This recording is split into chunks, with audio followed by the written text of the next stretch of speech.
Be sure to check out MythVisionPodcast.com. Help MythVision grow, guys. Become a Patreon member. You guys will get early access to all my videos when I'm done editing them. Also, it's a small community where you guys can message me your questions and talk to me in private. You guys can also donate through PayPal and Cashapp. Join the social media links down in the description. We have Twitter, Facebook, all sorts of social media. Help the community of MythVision grow. Hit the subscribe button, hit that bell so you guys are notified every time I do a live video and you don't miss any of my content. Dr. Price, another donor. Robert Tremonto, thank you so much for the donation, my friend. And Dr. Price is glad and Amen. Amen. Yeah, thank you so much. He says, "Hi, Derek. My name is Bob." Oh, there's something about that name.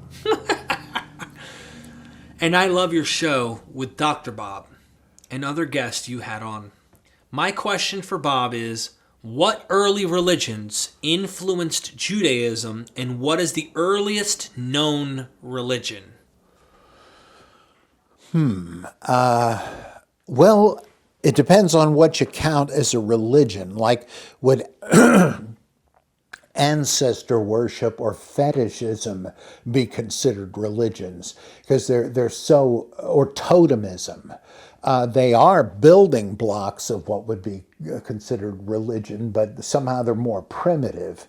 By the way, there's a politically correct reluctance to use terms like primitive religion as if you're saying that everybody's a bunch of stupid morons. No. Why is their denomination called the Primitive Baptists? What do you go in there instead of singing hymns? It's no. It means the pristine original form. Though you can use primitive to mean pre-technological or pre-literate, but those are nothing to be ashamed of either. And so I don't want to corrupt academic language with absurd, picky, neurotic, politically correct jargon. Oh, good God, I was reading Marvin Meyer's translation of the Nag Hammadi texts, and sensitive to sexism, instead of son of man, which occurs plenty of times, it was child of humanity. Get the heck out of here. Do you have to make it sound like these guys were liberal neurotics of our day? Oh, it's so absurd. Anyway, yeah, what the heck? Well, things that I guess I consider complex enough, having mythologies and rituals and stuff. The oldest might be the Dravidian religion of India and the and Canaanite religion. No doubt,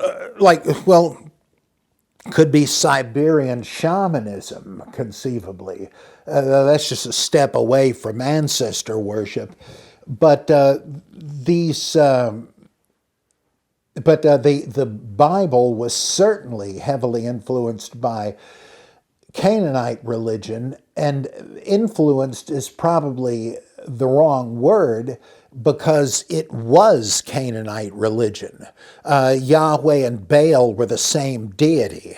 And Hosea even implies that when he has God say, the time is coming when you'll no longer refer to me as my Baal, but my husband.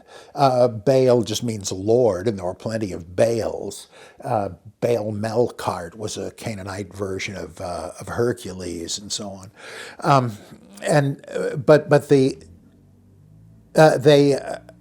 Baal was the son of El, and eventually he was merged with him and became Elyon Baal, the Lord Most High, just as Yahweh and El, or El Elyon, were merged next door. And I think Edom and Adam were originally the same, and their language is not identical, but it's like Spanish and Italian or something, or Spanish and Portuguese. And so so much was the same.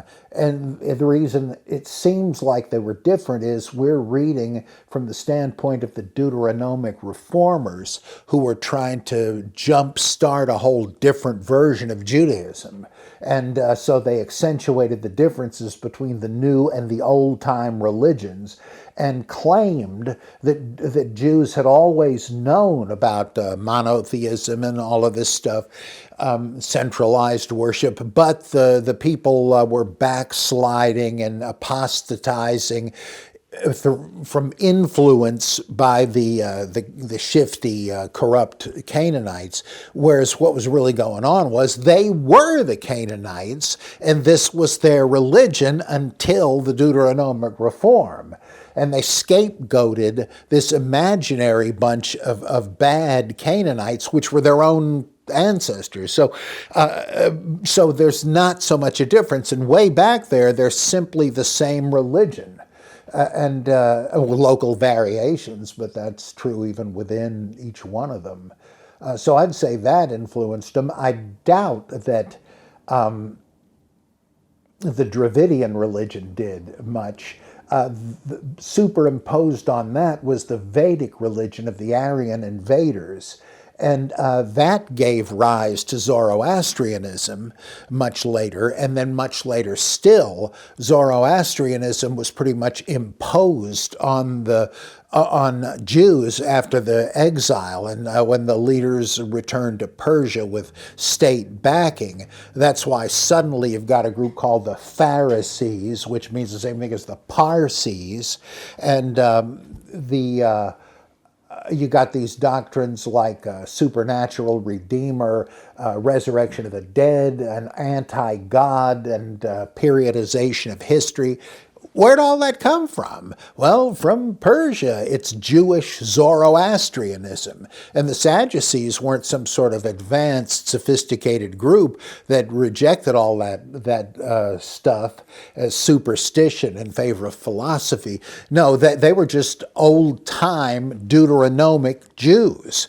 And I said, what the hell, where do you get this stuff? You guys are not even Jews. You're Parsees. Why don't you admit it? And so they would take that and say, well, no, we're Perushim, separated ones. Yeah, that's the ticket. So all of this is interesting. Now, that's influence on Judaism. But with the Canaanites, it's just the same religion. That's really interesting. So to answer the question, the oldest known religion that you think is the oldest known religion is either the Siberian shamanistic type, or the Canaanite type, or in that region of worship would be the oldest known that we have, or the Dravidic, which is from the Indian area, or in India. This is what we know of, obviously. You are pretty certain, as I think many people I think would agree, that there were many religions probably in forms of it prior. Yeah, like for instance, why do they have shamans throughout North American Indians and all through South America? Because those people are Asian immigrants. They're all from Siberia. Ultimately, they came across the Bering Strait, hardy people, a lot of strength and endurance to do what they did. And they probably butchered pre-Siberian natives. They're not Native Americans, if you want to start drawing these distinctions. They're as Native American as I am. I was born in Mississippi. But if you want to go back to the people that evolved here, the local branch of the Cro-Magnon Club, who knows what they were like? But apparently they were massacred by the Siberians. Who knows what their religion would have been like? Wow. Makes me wonder.